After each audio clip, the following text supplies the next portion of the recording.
Chapter 4. The Awakening. Year 0. Kryonix. Dawn after arrival. Section 1. The Green Wound.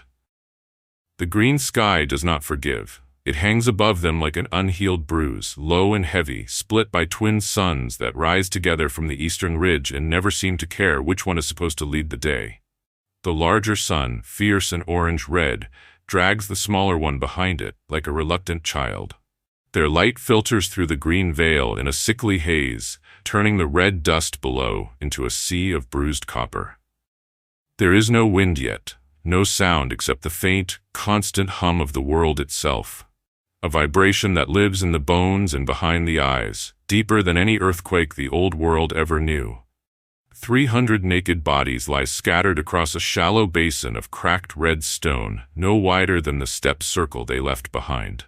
They are arranged in no particular order, as though dropped from a great height by a careless hand.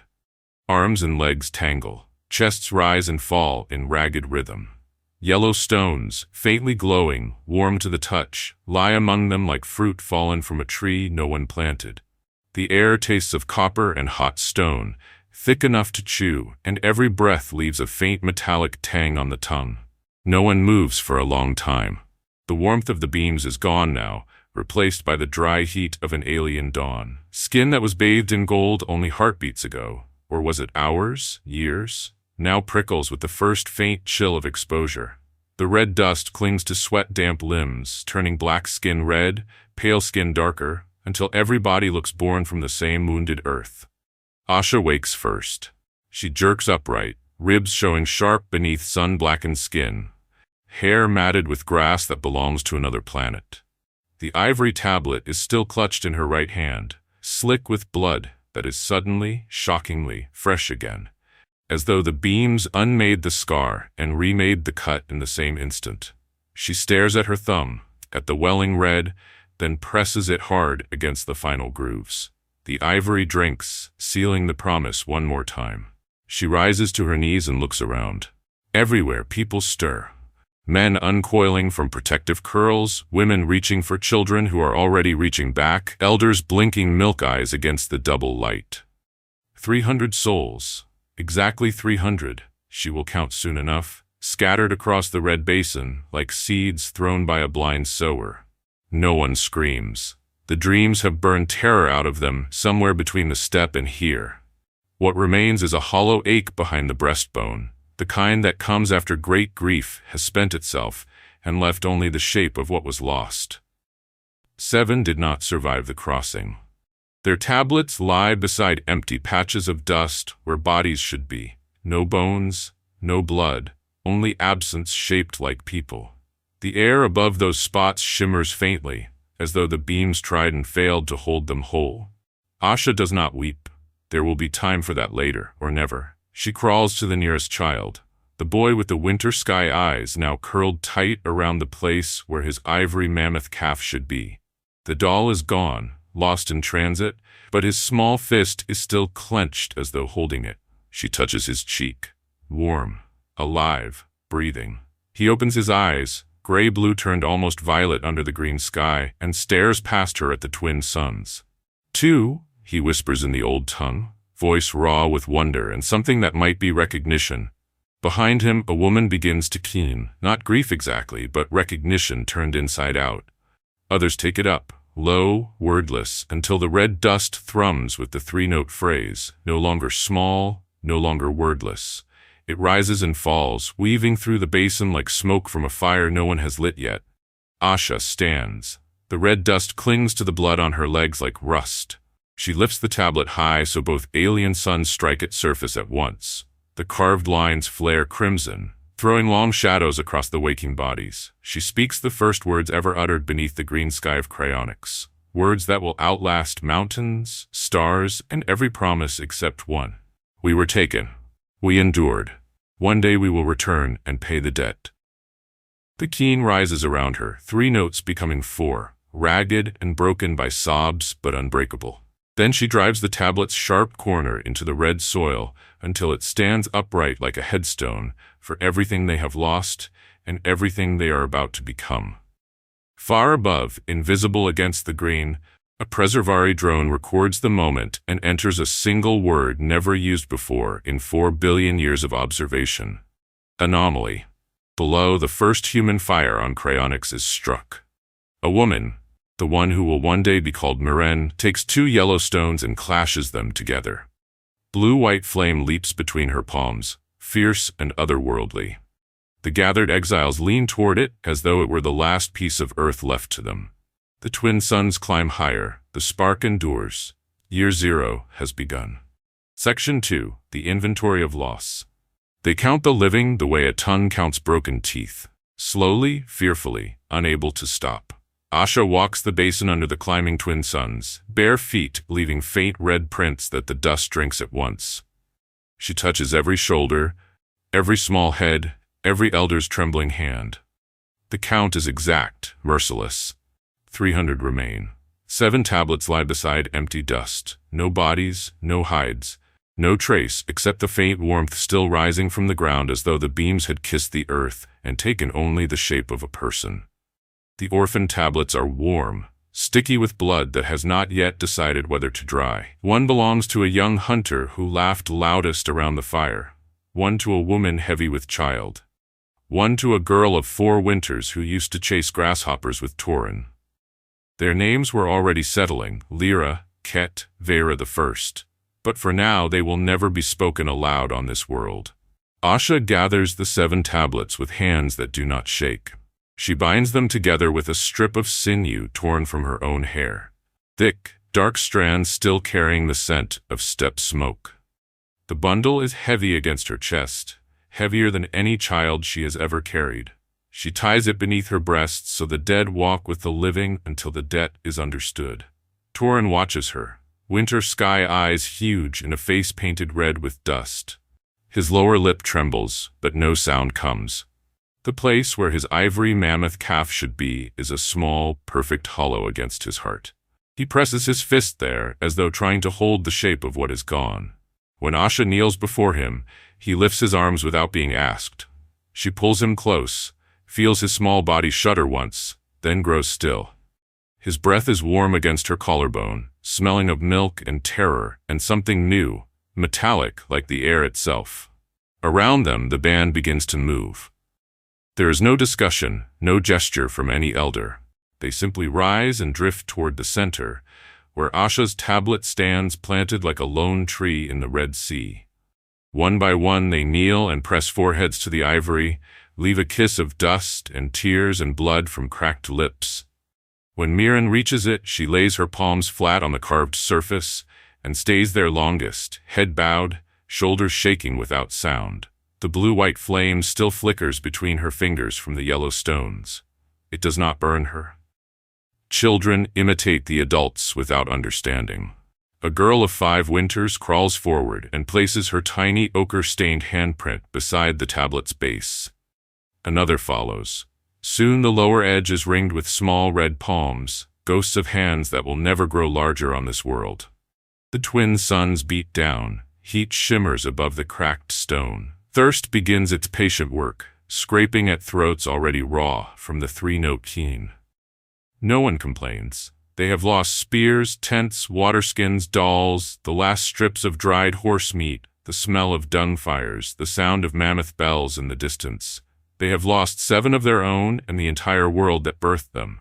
But every person still breathing carries one thing untouched, their tablet, warm against skin, grooves dark with old blood and new.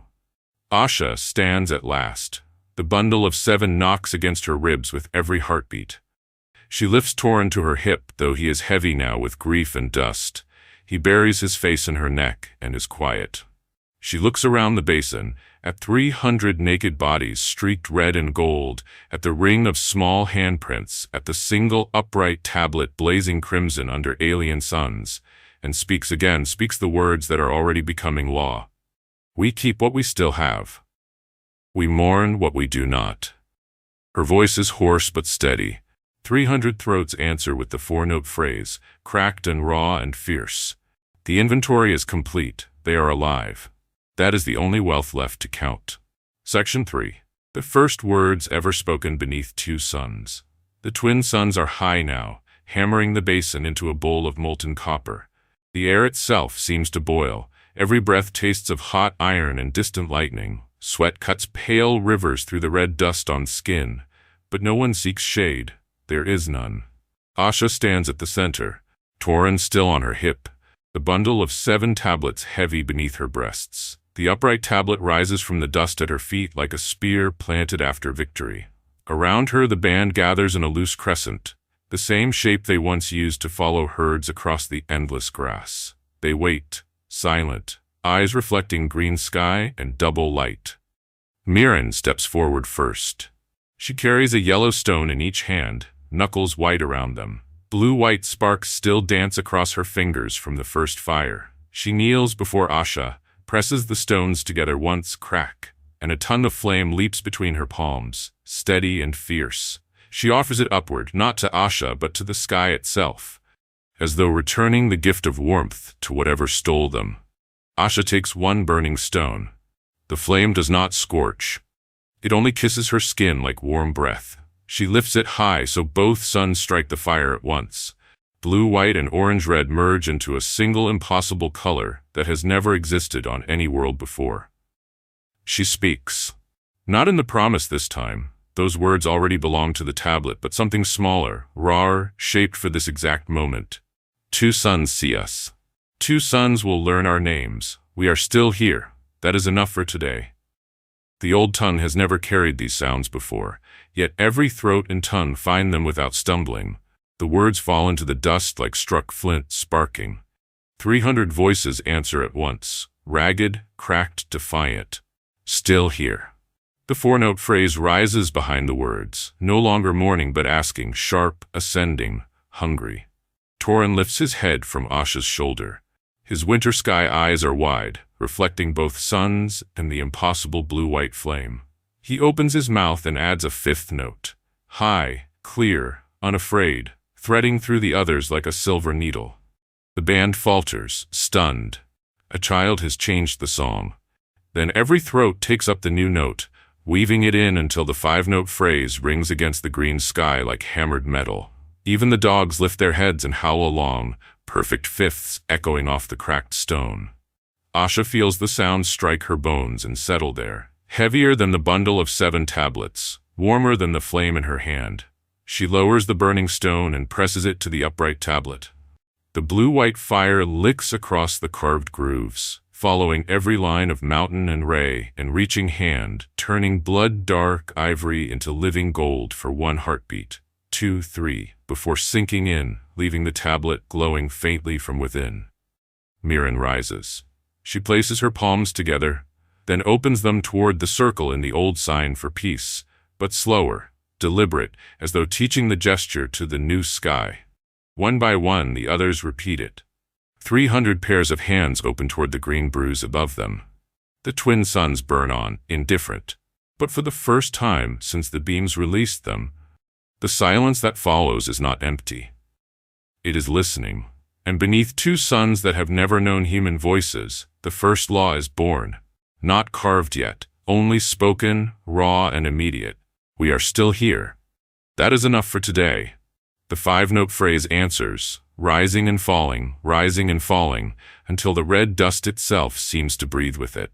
High above, unseen, the Preservari drone records the new harmonic and files it under the growing anomaly. Below, 300 sparks refuse to go out. Section 4. The counting of the living. The heat thickens until the air itself feels like a living thing pressing down, trying to push them back into the dust. Still they count. Asha walks the basin again, slower this time, touching every living soul with deliberate care. She starts at the eastern edge where the first to wake had gathered, and moves sunwise, the old way, the way the herds once walked, the way the stars once walked. 1. A woman with a newborn still slick against her belly, cord uncut, eyes already open to 2 suns. 2. An elder whose milk eye has cleared somehow in the crossing, now staring in wonder at colors no human retina was meant to hold. 3. Torin, clinging to her neck, small heart hammering against her own. She counts in silence, lips moving, fingers brushing shoulder, wrist, cheek, counting heartbeats more than bodies. Every touch is a promise. I see you. You are still here. The band parts for her without being asked, forming a living corridor of red-dusted skin and shining eyes. She reaches the places where the 7 tablets lie alone. She kneels at each. At the first, she presses her forehead to the empty dust until the grit works into her skin like punishment. At the second, she lays the bundle of 7 tablets down for a moment and gathers a handful of red soil, letting it sift through her fingers onto the ivory, as though burying what can never be buried. At the third, she finds a single black hair, long, coarse, belonging to the girl who chased grasshoppers, curled around the tablet's edge like a question. She tucks the hair beneath the sinew binding the bundle. The dead will not be left behind. When she rises again, her knees are raw, but the count is finished. 300 exactly. 7 gone. She returns to the center where Murin still tends the blue-white flame between the yellow stones. The fire has not shrunk. It burns steady and patient, as though it has decided to stay. Asha lifts Torin higher so the twin suns strike his small face. He blinks but does not cry. His free hand, the one not clutching the hollow place where his mammoth once lived, reaches toward the flame. Murin guides his fingers close enough to feel the heat without burning. His eyes widen, reflecting blue-white and orange-red at once. Asha speaks to the circle, voice hoarse from dust and 5-note song. 300 hearts beat in this dust. 7 tablets walk with me until the dead is known. We are fewer, but we are not finished. She pauses, throat working. Today we count the living. Tomorrow we begin the work of staying alive. No one cheers. Cheers belong to a world with grass and mammoths and endless horizons. Instead, the 5-note phrase rises again. Lower now, steady, the new note Torin gave them threaded through like steel and flint. It is not joy. It is refusal. Asha lowers the boy. He slides down her body and stands on his own, legs shaky but holding. He walks to the nearest orphan tablet, the one that belonged to the grasshopper girl, and places both small palms on it. Then he looks up at Asha with winter sky eyes and says the first full sentence any child has spoken beneath 2 suns. They are cold. The adults inhale as one. Asha kneels, gathers him close, presses her lips to his dusty hair. They will warm again, she whispers, so only he can hear. We will carry them until they do. Around them the circle tightens, bodies pressing closer until the heat of skin against skin becomes its own small sun. 300 living, 7 carried. The counting is over. The living have been named by touch. Now the work begins. Section 5. The First Fire. Murin has not let the flame die. She sits cross-legged in the center of the basin, 2 yellow stones cradled in her lap like sleeping birds. Between them, the blue-white fire burns without fuel, without smoke, steady as a heartbeat. The twin suns have passed their zenith and begun the long slide toward evening, yet the flame has not shrunk or flickered once. It simply waits, patient and fierce, the only familiar thing in a world that has forgotten the color of grass. People drift toward it the way they once drifted toward dung fires on the steppe, slowly, reverently, drawn by the promise of warmth that does not come from the sky. A young hunter, face still painted with the black mountain from the dreams, kneels first. He extends trembling hands until the blue-white light licks his palms. He flinches, expecting pain, then laughs, short, astonished bark, when the fire only kisses. Others follow. Children crawl close, noses wrinkling at the strange smell, ozone and hot iron and something sweet underneath. Elders lean on younger shoulders and stare as though the flame is a living creature returned from the dead. Murin never looks up.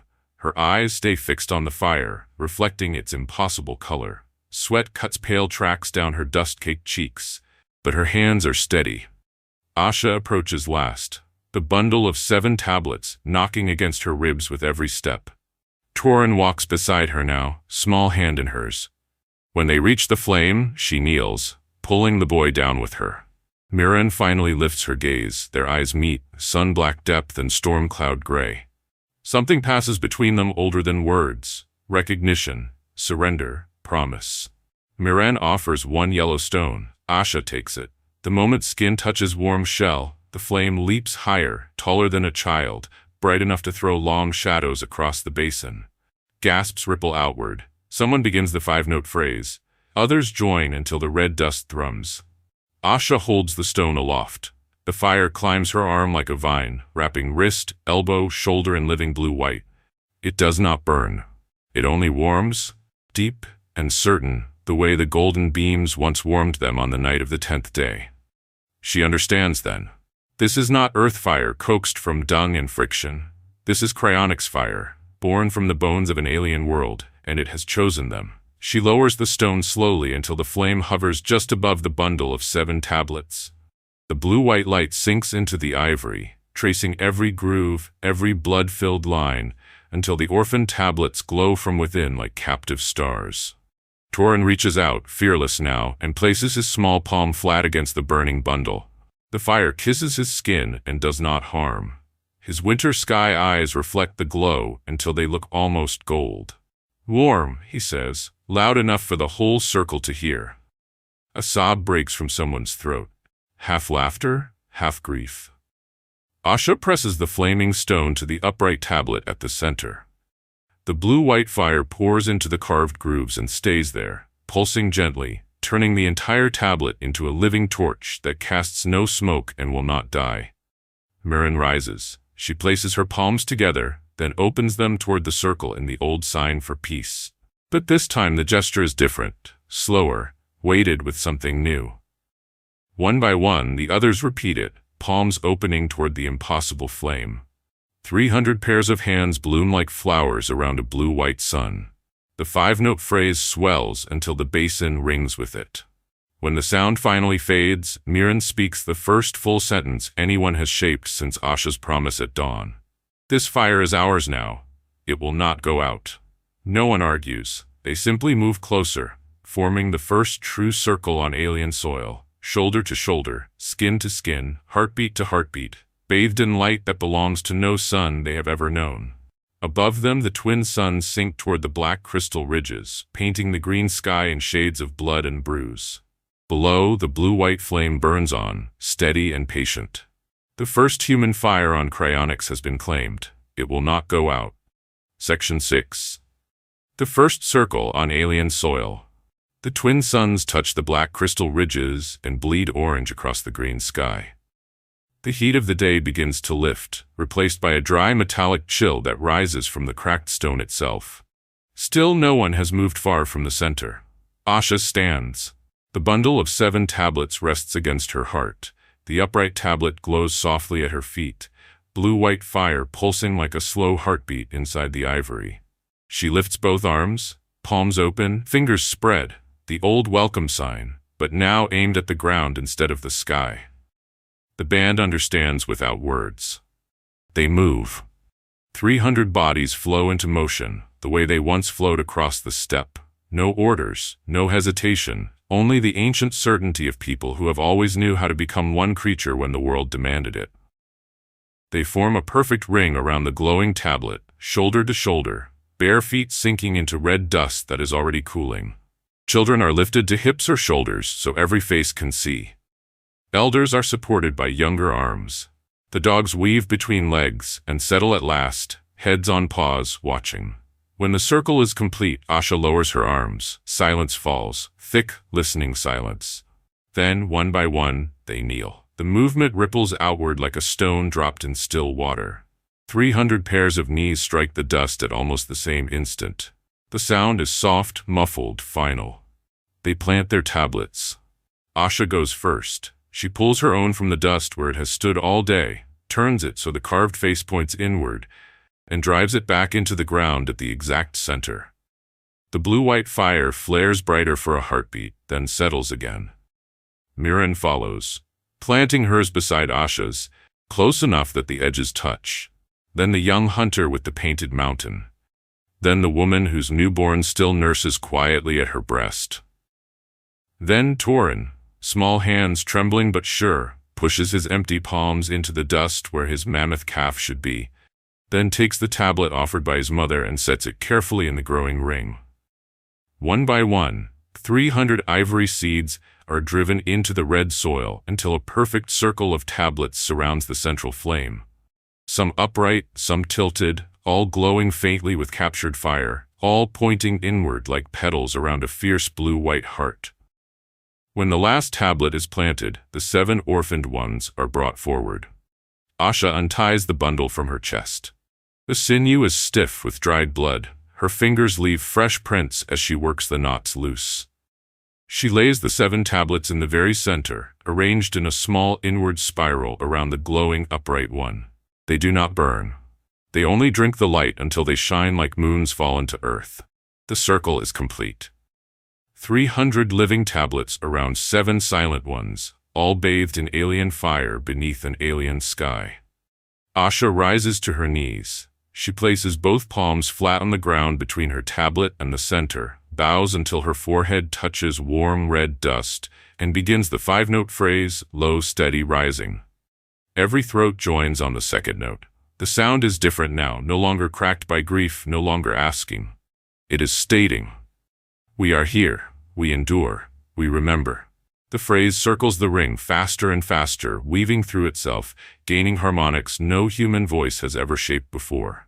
Children add high silver threads, elders add low bronze. Torin's clear 5th note rings above it all like a bell. The black crystal ridges catch the final rays of the dying suns and throw them back as blood-colored spears across the basin. The song rises to meet them. When the last note fades, no one moves.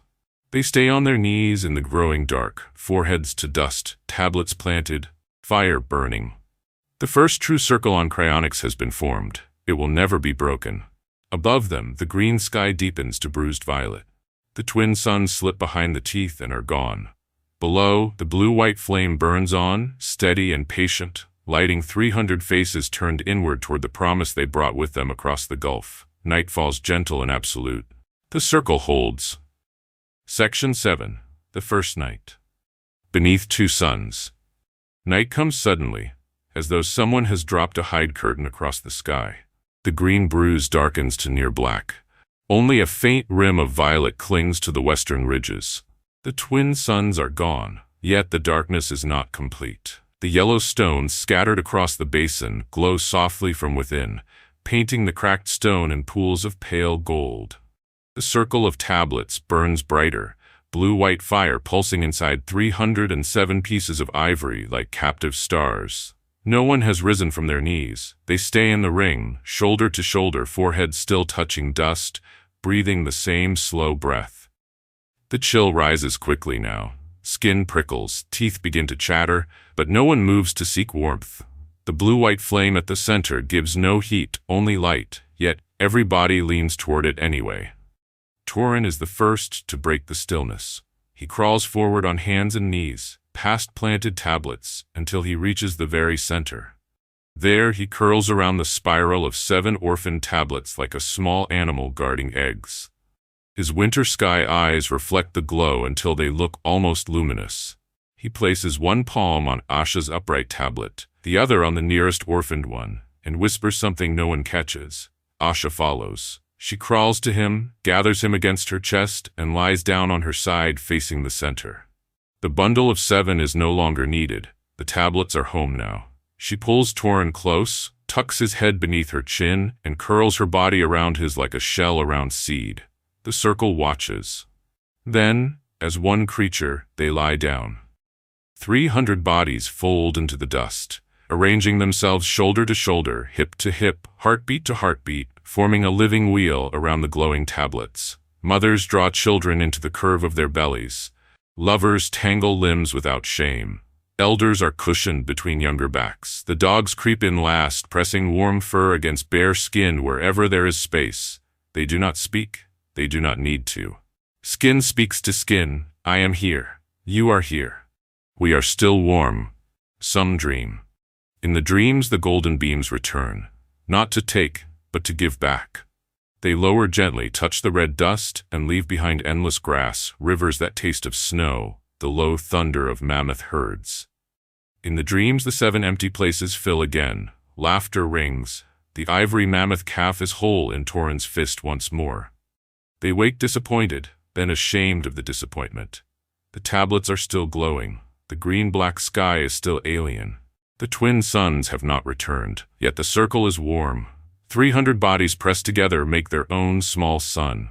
Torin sleeps curled against Asha's heart, one small fist closed over nothing. She strokes his hair and feels the 5-note phrase rise silently inside her chest. No sound, only the shape of it, steady as breathing. Above them the stars are wrong, too bright, too close, arranged in patterns no elder has ever taught. No one looks up for long. They look inward instead, at the blue-white heart of their circle, at the tablets standing guard, at the faces they know better than their own.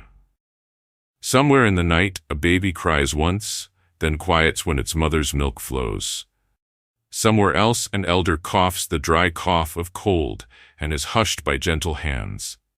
Somewhere, Torin sighs in his sleep and turns his face toward the glowing tablets, as though they are the only familiar thing left in the universe. The 5-note phrase moves through the circle without throats or tongues. Just breath, just heartbeat, just refusal. Hours pass, or heartbeats. Time has not yet learned its new name.